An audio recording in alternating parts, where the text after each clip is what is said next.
Soyez comme des enfants, comme vous l'avez toujours été, parce que ici, je remarque que les questions sont spontanées et authentiques, ce qui n'est pas toujours le cas dans d'autres endroits. Donc, profitez-en.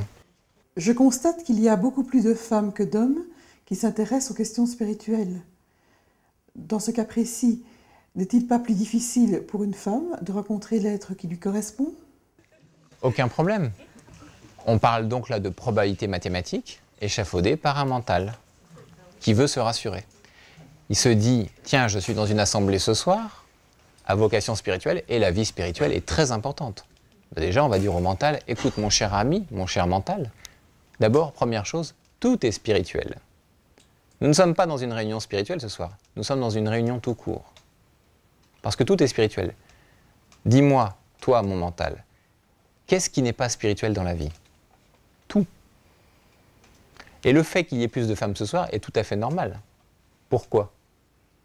Parce que le principe féminin est le principe initiatique. C'est le principe créateur, originel. C'est le principe de création, donc d'intuition. Il est donc normal que les polarités féminines incarnées soient majoritaires. Pourquoi? Parce qu'elles sont naturellement connectées à la connaissance. Naturellement. Dans certaines traditions, c'est évoqué de manière ouverte. Les hommes ont pris un retard, les polarités masculines incarnées en hommes, parce qu'ils n'ont pas voulu reconnaître ces derniers temps, c'est-à-dire ces dernières centaines d'années, la polarité féminine qui était en eux. Et le seul moyen qu'ils aient d'accéder à cette réunion ce soir aurait été qu'ils aient commencé à développer cette polarité féminine. Mais ce qui ne veut pas dire, dans cette logique, que parce qu'il y a plus de femmes ce soir, vous ne rencontrerez pas l'homme spirituel qui vous correspond. Vous voyez ce que je veux dire? C'est quand même plus difficile. Bien sûr que non, c'est pas plus difficile. Réfléchissez à la question. C'est une question d'émission. Qu'est-ce que je vous ai dit tout à l'heure? Le feu que vous émettez correspond à un autre être. Votre problématique, c'est pas de vous dire comment vous allez attirer l'être, ou combien il y en a, mais en fait, de maintenir votre émission de feu constante. C'est votre rayon d'action qui compte. Vous voyez ce que je veux dire? Vous devez vous concentrer là-dessus. Si vous devez attirer un être qui s'appelle, je ne sais pas, Hugo, par exemple, et que vous êtes avec un petit haut-parleur dans une foule et vous dites « Hugo, Hugo, Hugo », vous ne risquez pas d'y arriver. Mais si en revanche vous vous retirez et vous réfléchissez et vous dites « Je sais que cet être est quelque part dans cette foule et il suffit que je prononce son nom et je vais l'attirer à moi ». Et là, pendant des jours, vous construisez quelque chose, vous construisez une tour, puis vous construisez un ampli, puis quelque chose d'énorme. Et là, vous dites d'un coup « Hugo !» Et là, il y en a un qui se retourne. Je suis là. Là, vous voyez la puissance? Et qu'il y en ait 100 000, et qu'il y en ait un seul dans les 100 000, celui-là, il va venir tout de suite vers vous. Pourquoi? Parce que votre foi aura renforcé votre volonté. Votre volonté sera rentrée dans la matière, et votre feu se sera intensifié, et ce sera maintenu constant au fil des jours. Et cette émission constante l'aura attiré à vous. Ça veut dire que même s'il n'y en a qu'un seul sur cette planète, et même s'il est à l'autre bout du monde, il va venir chez vous. Si vous êtes dans la force. Je vous jurerai, et je vous le jure, que cela fonctionne. Je l'ai testé plus d'une fois, et ça fonctionne très bien. Le féminin est magnétique. Le masculin, lui, va chercher à attirer, en projetant, en allant. C'est deux attitudes totalement différentes en amour. L'homme va vers la femme, mais la femme attire l'homme, en fait. Donc vous devez provoquer l'enclenchement de la catalyse. C'est tout. C'est énergétique. C'est une loi physique. C'est mathématique. Vous ne risquez rien. Vous êtes sûr de gagner. Mais encore, faut-il que vous arriviez à convaincre tous vos corps. Votre mental se dit, ouais, c'est pas possible, parce que s'il y a 3 femmes pour un homme et tout. Et ça, c'est faux. Il y a à peu près autant de femmes que d'hommes sur cette planète. Voilà. Et là, vous inquiétez pas. Je veux dire, ça, ce sont des questions du mental. Lâchez complètement le truc.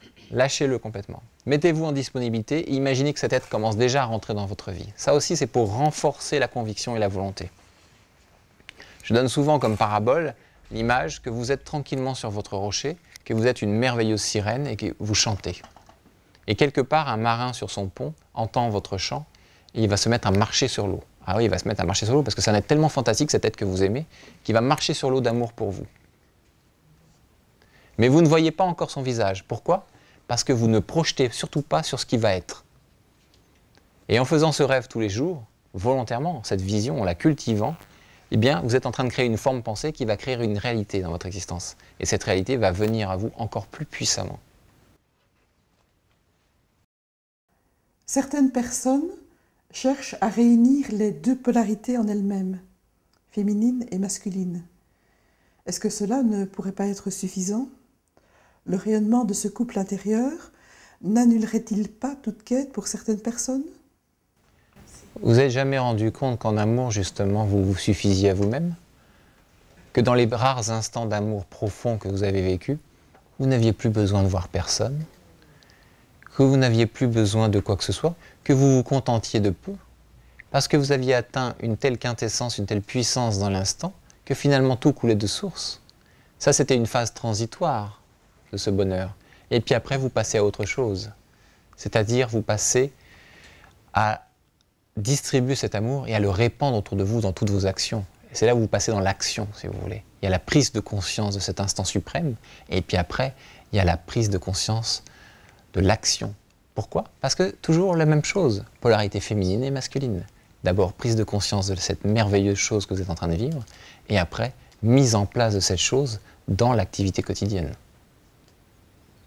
Évidemment, le couple qui se forme, le vrai, se suffit à lui-même. Il peut traverser n'importe quelle tempête, il traversera n'importe quelle épreuve, et il gardera toujours le sourire.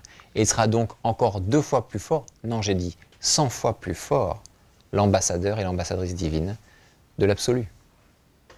C'est pour ça que le couple est primordial comme exemple sur Terre. Parce qu'un véritable couple peut tout traverser. Et ce véritable couple fonctionnera comme le sage qui est dans le cercle de ceux qui souffrent. C'est toujours vers ce couple que les autres iront. C'est toujours vers eux qu'ils se tourneront.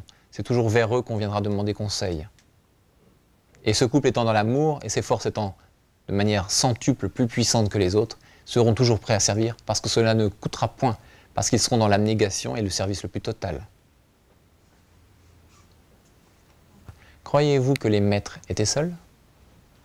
Jésus n'était pas seul, contrairement à ce qu'on raconte. Les maîtres de Jésus et les maîtres qui l'ont enseigné se sont servis de l'amour qu'il avait pour sa flamme jumelle pour le faire évoluer. Ils se sont servis de sa flamme jumelle pour le faire évoluer plus rapidement, pour qu'il atteigne sa maturité à 31 ans. Sans cette flamme jumelle, je crains fort que Jésus serait tombé éperdument amoureux de sa flamme jumelle et serait parti à l'autre bout du monde se carapater. Et ses maîtres le savaient pertinemment. Et ils savaient doser patiemment ce qu'il fallait, justement, pour le maintenir dans un état constant de tension. C'est cette tension que vous vivez en vous. C'est cette tension qui crée le mouvement dans l'univers. Parce que vous me direz, mais alors, si le couple est si parfait, si cette énergie est si puissante, pourquoi à l'origine a-t-elle été séparée? Pour créer la catalyse, pour créer l'émulation, pour que vous puissiez vous dépasser dans la matière. Parce que cette recherche provoque chez vous une capacité à vous dépasser littéralement, c'est-à-dire que vous êtes insatisfait. Vous voulez aller plus loin. L'amour se mérite, l'amour est une quête, l'amour est un Graal. Mais les maîtres l'ont vécu. Et les maîtres faits de chair et d'os. Vous devez lire un livre sur Jésus, lisez-le. Et vous verrez à la fin ce que lui dit son épouse. Moi, je veux un homme fait de chair et d'os. Vous vous rendez compte? Toute sa vie, il l'a cherché, il est devenu le maître des maîtres, il a transmuté son corps, il peut se dématérialiser, et la femme qu'il aime le plus au monde lui dit, moi je veux un homme, fait de chair et d'os. Ça, c'est toute la sagesse du féminin. Parce que l'alpha doit rejoindre l'oméga. Tu dois avoir fait la boucle, mon cher époux. Comprends bien ce que tu as fait. Parce qu'elle-même l'a fait avec une facilité déconcertante, bien sûr, pendant ce temps-là. Une autre question? Pouvez-vous parler des âmes sœurs et des flammes jumelles? C'est une question importante. Les flammes jumelles vont commencer à se rencontrer sur cette planète. Les flammes jumelles sont en fait les mêmes parties d'un même être, sous 2 polarités différentes. Quelle est la différence fondamentale entre une âme sœur et une flamme jumelle? Les flammes jumelles sont les 2 parties d'un même être. Les âmes sœurs sont des âmes compatibles. Ça veut dire que vous êtes faits pour faire un bout de chemin ensemble. Un bout de chemin parfait, extraordinaire, merveilleux. Ce bout de chemin peut durer une vie, voire plusieurs, ou même quelques années ou quelques dizaines d'années dans une vie. Mais inéluctablement, tôt ou tard, dans votre évolution amoureuse, parce que vous évoluez dans l'amour, à un moment, vous toucherez du doigt la réalité supérieure, c'est-à-dire votre partie complémentaire. Donc, à un moment ou un autre, les âmes sœurs sont vouées à se séparer. Le problème, c'est que dans la 3e et 4e dimension, ce genre de séparation est très mal vécu. Parce qu'elle est mal conscientisée. Mais si, comme je vous l'ai dit tout à l'heure, vous placez tout dans les mains du divin, de telles séparations peuvent être vécues, comme dans la 5e dimension, d'une merveilleuse manière. Dans la 5e dimension, quand des êtres ne sont pas prêts encore à vivre l'amour absolu, l'amour éternel, eh bien, effectivement, ils forment des couples d'âmes sœurs, tôt ou tard. Et ces couples d'âmes sœurs évoluent ensemble, grandissent ensemble, expérimentent ensemble, fusionnent ensemble l'amour, pour apprendre à se préparer pour leurs flammes jumelles respectives. Et comme le divin gère l'ensemble, eh bien, ils se séparent le plus naturellement du monde, comme des amis, au moment où ils sont prêts à rencontrer ceux pour qui, ou celles pour qui ils sont faits. Donc il n'y a aucun souci par rapport à ça. Tout dépend de la manière dont vous abordez la question. La question est de jamais vous poser la question justement de savoir ce qui est en face de vous. La question est de toujours demander ce qui vous correspond dans l'instant. Et le divin vous fera la surprise de vous faire rencontrer ce qu'il vous faut justement. Ne demandez jamais non plus prématurément, a fortiori, et tout le temps la flamme jumelle, parce que vous obtiendrez la réponse à cette question, vous obtiendrez la relation, mais elle avortera temporairement, parce que vous ne serez pas prêt à la vivre. Ce qui sera une énorme déchirure et une énorme initiation pour vos corps. Mais bien sûr, si vous dépassez cette initiation, on peut dire que vous aurez tout dépassé. Donc, la formulation est très importante. Dans l'être que vous devez attirer à vous, le mieux est de dire « J'attire à moi l'être qui me correspond le mieux sur tous les plans dans l'instant. » Et ce, le plus rapidement possible dès cet instant, j'émets mon feu en cette direction. Qu'il en soit fait ainsi sur la volonté divine. Et à partir de là, vous êtes vraiment dans la justesse de l'instant. Il ne peut pas y avoir de problématique. Parce que si vous voulez, si je simplifie à l'extrême, c'est ce que je vous donne comme notion. Maintenant, si je veux complexifier à l'extrême, imaginez que vous êtes un être unifié qui vient de la 15e dimension. En descendant à chaque dimension, vous avez eu la possibilité de vous scinder en 2 polarités à chaque fois.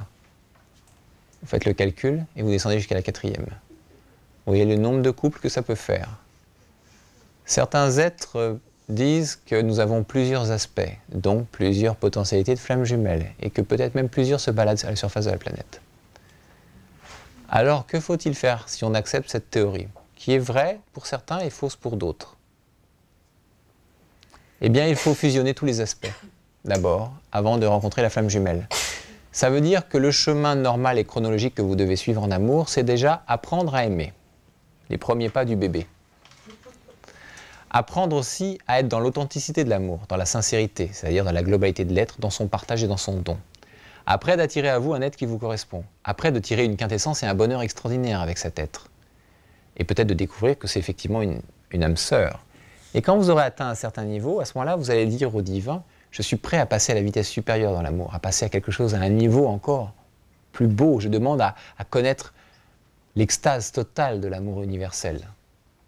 Je demande à fusionner tous mes aspects, toutes mes polarités masculines si je suis un homme et toutes mes polarités féminines si je suis une femme.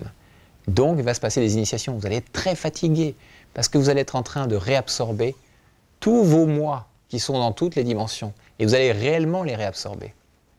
Vous n'allez faire qu'un.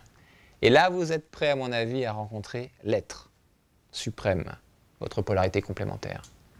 Vous voyez le processus, dans quel ordre chronologique vous devez le suivre. Mais cela peut se dérouler, on va dire, dans le cas extraordinaire d'une vie, mais souvent sur plusieurs. Mais entamez-le, comme vous entamez le chemin de l'ascension. Entamez ce chemin dans cette direction. Parce que c'est la même quête, de toute façon. C'est le même absolu. Vous êtes en train de vous réunifier.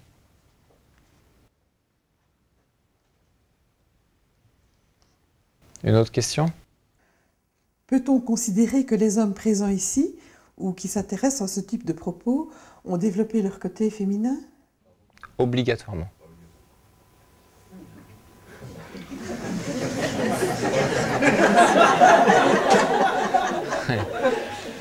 obligatoirement, sauf si vos compagnes vous ont traîné jusqu'ici.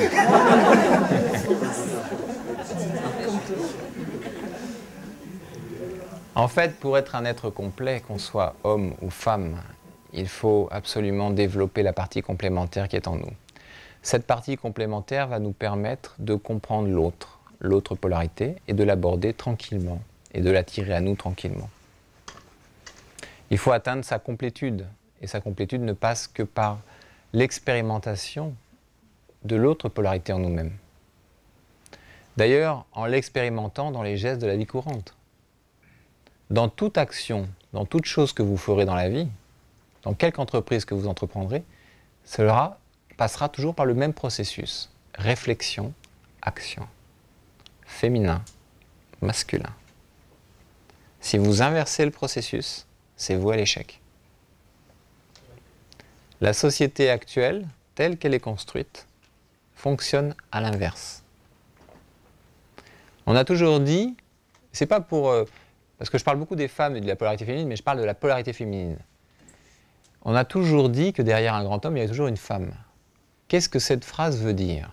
Cela veut dire qu'à l'origine, il faut toujours faire appel à son côté féminin avant d'agir, si on veut être éclairé. Qu'on soit un homme ou une femme, ou qu'on soit un couple, c'est la même chose. Puisque le divin a séparé les principes de cette manière. C'est comme ça, depuis l'origine des temps. Notre côté créatif, notre côté intuitif, qu'on soit homme ou femme, il est dans notre polarité féminine. Donc si on est suffisamment à l'écoute et qu'on maîtrise cette partie de nous-mêmes, à ce moment-là, étant des hommes incarnés, on n'aura aucune problématique à l'appliquer, à la concrétiser, à la mettre dans la matière. Finalement, si un homme accepte sa polarité féminine, il peut aller très très vite après. Il peut avancer très très vite.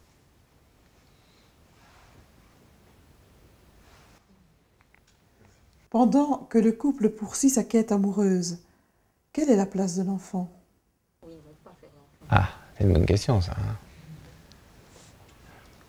Eh bien, on va casser un concept. Pourquoi faire des enfants? Si on n'en fait plus. Mais on en fera quand même, mais peut-être avec plus de discernement.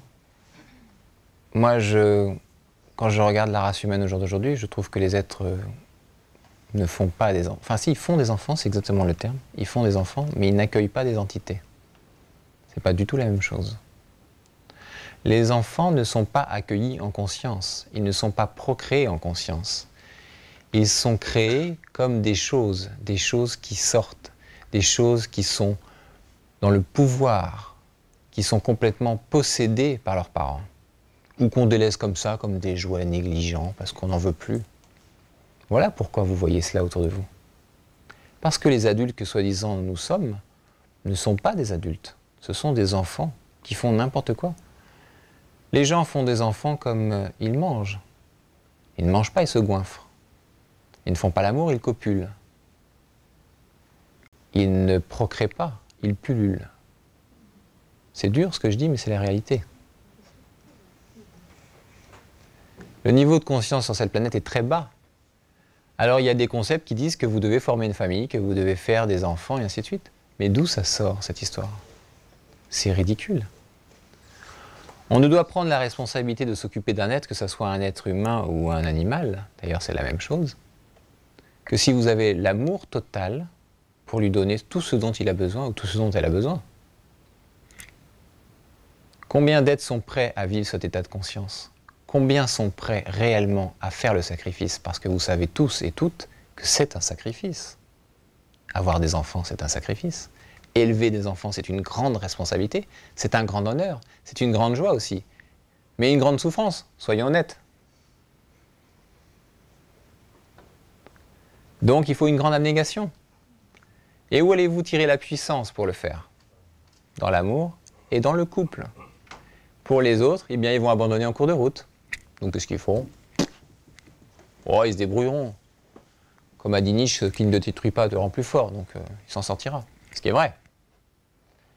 Mais au demeurant, ils auraient peut-être mieux fait de réfléchir avec la polarité féminine avant de procréer. Dans le futur, il y aura moins d'enfants. Parce qu'il va y avoir une stabilisation des populations. Et les gens qui procréeront auront atteint un certain niveau d'éveil avant de commencer à procréer. On leur apprendra en clair à être des parents. Donc c'est ce que je vous dis. Il y aura un permis de procréation.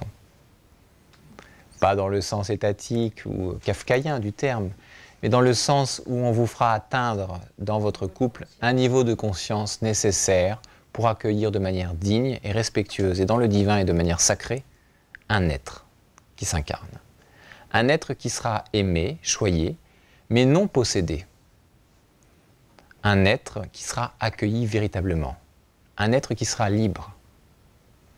Regardez comment les gens parlent de leurs enfants. Ils sont attachés à eux.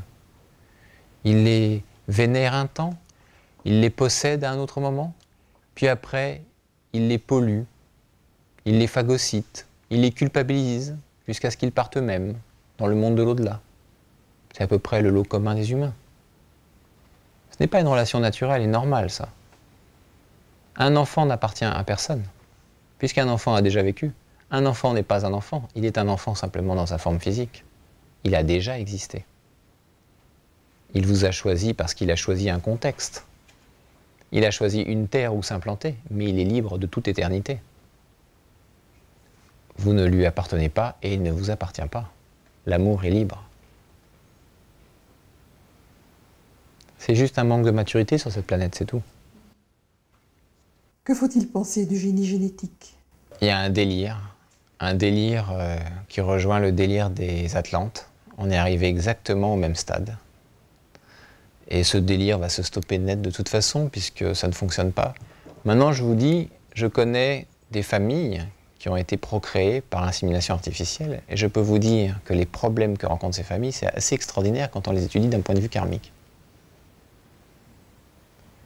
Mais ça, vous voyez, vous êtes sur une planète de libre arbitre. Donc l'homme a pu expérimenter à peu près toutes les pitreries qu'il a pu expérimenter. Et je garde le terme de pitrerie pour être gentil. Alors il ne faut pas diaboliser ces actes. Ce sont des enfantillages gravissimes, à échelle humaine, qui ont été engendrés par des délires du mental, de l'humain qui se prend pour Dieu. C'est tout. On va ramener les choses à leur contexte. On va revenir à une sexualité naturelle, on va revenir à une procréation naturelle, on va revenir à une éducation naturelle. Il y a des livres qui parlent de ça dans la 5e dimension. Les enfants seront procréés en conscience, les couples seront formés en conscience. On fera comme dans la Grèce antique, on fera déjà rencontrer les êtres parce qu'ils sont faits l'un pour l'autre. On les mettra en contact et on laissera les choses se faire. On les laissera découvrir les joies de l'amour à l'adolescence, on ne leur prendra pas la tête en leur disant tu risques d'attraper une maladie, machin, et ceci, pourquoi tu vas voir un tel, ainsi de suite. Donc on écartera les enfants de leurs parents à un certain moment et on les mettra avec leurs professeurs qui seront des professeurs multiculturels qui les emmèneront dans la nature et puis qui laisseront les choses se faire, comme on dit. Voilà, les couples se former, patati patata. De telle sorte que les êtres pourront vivre l'amour beaucoup plus facilement et qu'il y aura une responsabilisation beaucoup plus précise des choses. C'est des aberrations, parce que c'est des délires humains en fait. Je vous ai dit, on est dans une société qui a été basée sur un concept reptilien négatif.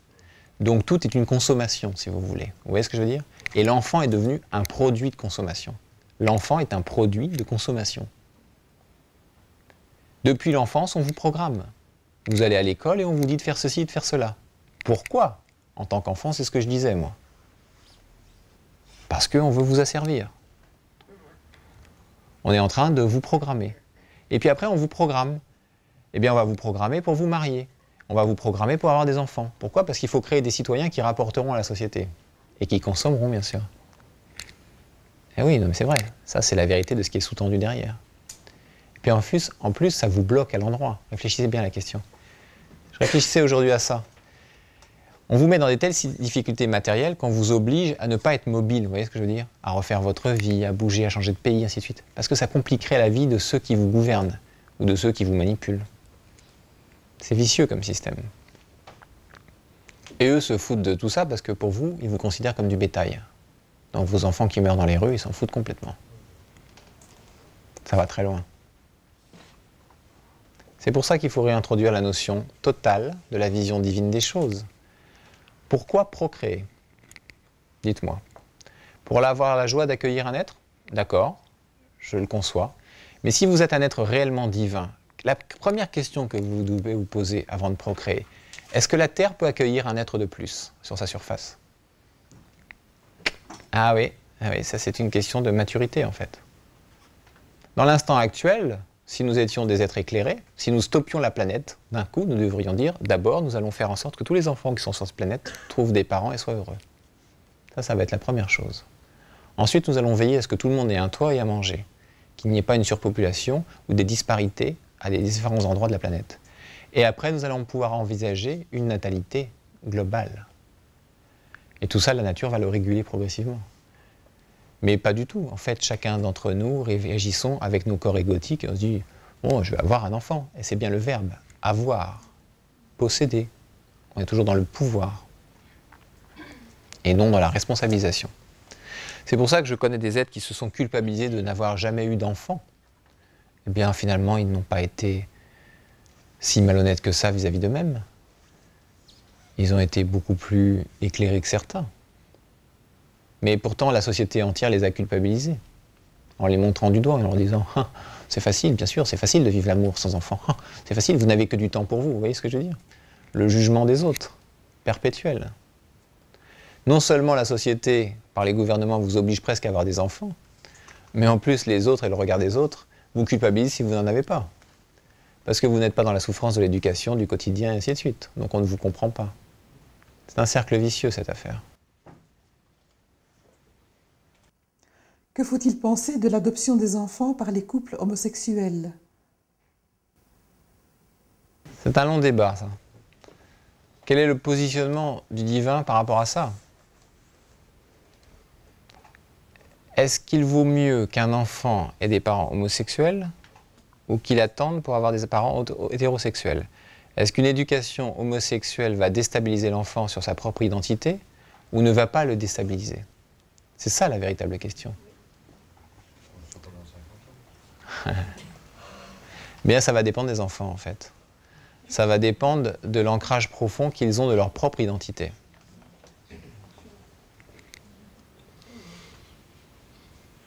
C'est une question relative.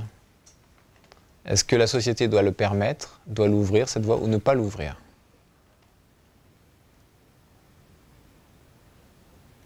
Ça, c'est à chacun de répondre selon son cœur. Vaut-il mieux un mal qu'un pire? Parce que, même avec le plus grand respect pour l'homosexualité, puisque c'est une expérience de libre arbitre et que nous sommes sur une planète de libre arbitre, néanmoins ce n'est pas naturel. Nous sommes d'accord. Parce que si l'homosexualité était naturelle, alors nous serions tous hermaphrodites à l'origine. Ça aurait été plus simple. Ça nous aurait permis la procréation les uns avec les autres sans nous compliquer l'histoire. Ce n'est qu'une expérience en fait. Et cette expérience, tôt ou tard, devra s'arrêter bien sûr avec le libre arbitre planétaire.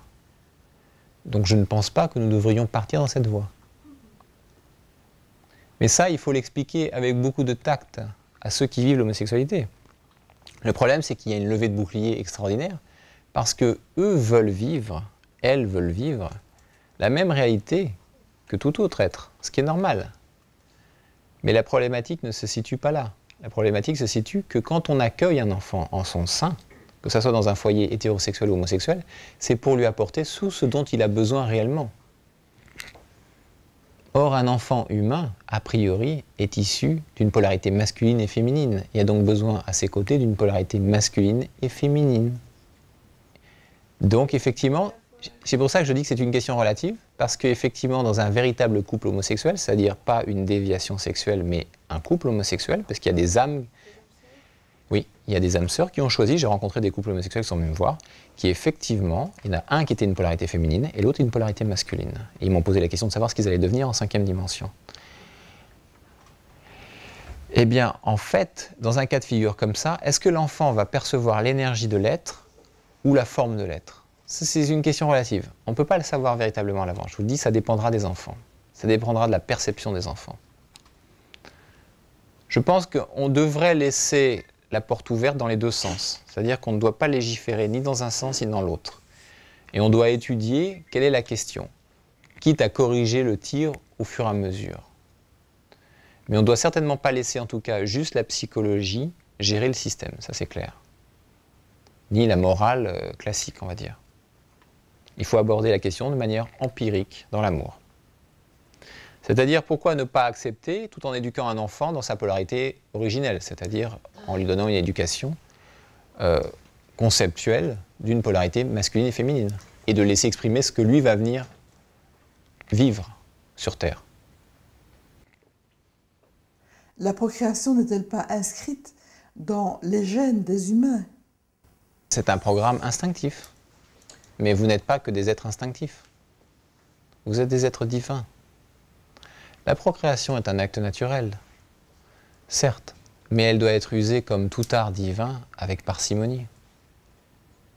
La voie du milieu est la voie la plus juste, ni la voie extrême de non-procréation, ni la voie extrême de trop procréer. Vous voyez ce que je veux dire? En fait, tout ce que je dis est à la fois vrai et faux, tout simplement. C'est relatif d'un moment à un autre, d'une époque à une autre, d'une civilisation à une autre, d'un individu à un autre. Vous devez simplement vous poser la bonne question par rapport au contexte dans lequel vous vivez, c'est tout. Étant donné que vous êtes des êtres immortels, ne soyez pas dans certains de vos corps frustrés si vous ne procréez pas. Puisque vous pouvez le vivre à tout moment, ou vous le vivrez, ou vous l'avez vécu. Mais voyez l'ensemble. Travaillez toujours dans la vision d'ensemble des choses, dans la vision du bien commun. Ce que vous devez faire dans l'existence ne doit jamais nuire à la multitude. Au contraire, on va aller vers cette civilisation, on va aller vers une responsabilisation individuelle dans une vision commune de l'avenir. Quand vous êtes dans la forêt, vous devriez ne pas jeter quelque chose dans la forêt par respect pour la forêt elle-même, mais par respect pour ceux aussi qui vont venir derrière. Vous voyez ce que je veux dire? C'est la même chose dans la procréation. C'est le même esprit qui sous-tend la chose. Qu'en est-il alors du besoin de se reproduire? Il y a beaucoup trop de disparités entre les humains. Et il y a des hommes qui sont plus proches d'une sorte de bestialité et d'autres qui sont plus proches d'une forme angélique. Et vous avez tout un intermédiaire de panel d'êtres humains entre les deux. Et à l'heure actuelle où les énergies sont si puissantes, il n'est pas possible de construire une fraternité avec ces deux fratries qui vivent en même temps, au même instant sur la planète. C'est incompatible, et vous en avez parfaitement conscience. Il ne faut pas se leurrer, il ne faut pas vivre dans des délires fantasmagoriques. Il va y donc avoir une séparation des deux familles, obligatoirement. Il va y avoir obligatoirement un niveau moyen de conscience nécessaire pour enfin bâtir une fraternité. Il n'est pas possible de bâtir une fraternité avec une disparité aussi grande. C'est impossible. C'eût été possible si l'humanité avait évolué, mais elle ne l'a pas fait. Et elle a eu tout le temps d'évoluer.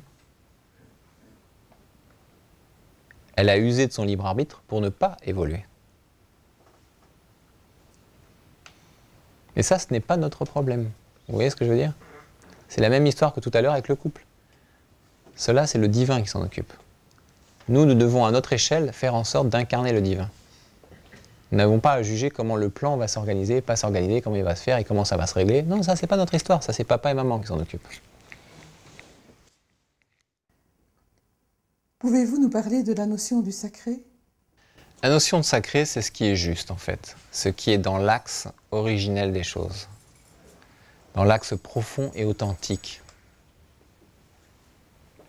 Et dans toute la quintessence qu'on va mettre dans cet instant. Vous pouvez vivre de manière sacrée, par exemple, le fait d'arranger cette salle pour préparer la conférence. Vous voyez? Mettre un point d'honneur à ce que les chaises soient alignées d'une certaine manière. Que tout soit s'agencer. Là, on est dans le domaine du sacré. Il y aura deux attitudes différentes. Balancer les chaises n'importe comment et les ordonner d'une certaine manière, avec beaucoup d'amour. Et faire en sorte que tout soit parfait. C'est la recherche de la perfection, en fait. Mais vous pouvez vivre un instant sacré, très ponctuel. Vous voyez ce que je veux dire? La notion du sacré ne se fonde pas obligatoirement dans la notion du temps, mais véritablement dans le présent. Elle s'inscrit dans le présent. C'est dans la profondeur et dans l'intention, dans le don. dans le partage, dans l'offrande que vous faites à l'autre, aux autres, à la multitude. Dans le cadre d'une plus grande liberté sexuelle, comment se prémunir contre les accidents? D'autre part, limiter le nombre des enfants, n'est-ce pas refuser à certains la possibilité de se réincarner? À chaque être et à chaque époque, une évolution particulière. Dans une situation normale d'un être qui se maîtrise, la fécondation n'est pas possible si elle ne doit pas être faite, tout simplement. Il n'y a pas fécondation, même s'il y a acte. Déjà pour cela. Ensuite, vous me parlez de file d'attente. C'est la grande maîtrise, ça. Non, c'est pas la maîtrise, c'est une évolution, tout simplement. Vous croyez que le divin est mal fait? Non, pas du tout. Le divin est très bien fait, vous savez, le corps humain est parfait. À l'origine, c'est l'homme qui l'a rendu imparfait, par son libre arbitre. Si l'homme retrouve sa nature originelle et s'éveille progressivement, des choses vont se remettre en place, des processus naturels, des processus qui ont disparu, des stérilités transitoires. Tout se mettra en place de manière parfaite. Quant aux files d'attente qui doivent s'incarner, il n'y en a pas. Doivent s'incarner ceux qui doivent s'incarner au moment opportun. De l'autre côté, ils seront éduqués aussi pour savoir parfaitement descendre en conscience au bon moment et pas se projeter comme des ânes battés dans la matière. En se disant, oui, c'est facile, je vais y arriver cette fois-ci, il n'y a aucun problème. Et puis se retrouver coincé après dans un karma pas possible. Parce que vous vous rendez compte qu'il y a même des désespérés qui arrivent à s'incarner dans des bébés éprouvettes. Il faut vraiment être désespéré quand même.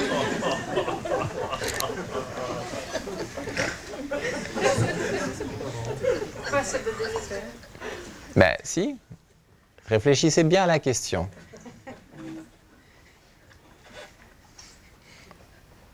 Réfléchissez bien à la question. C'est vrai. Parce que le côté sacré du divin, pour eux, ils devraient le voir de l'autre côté. Mais néanmoins, ils ont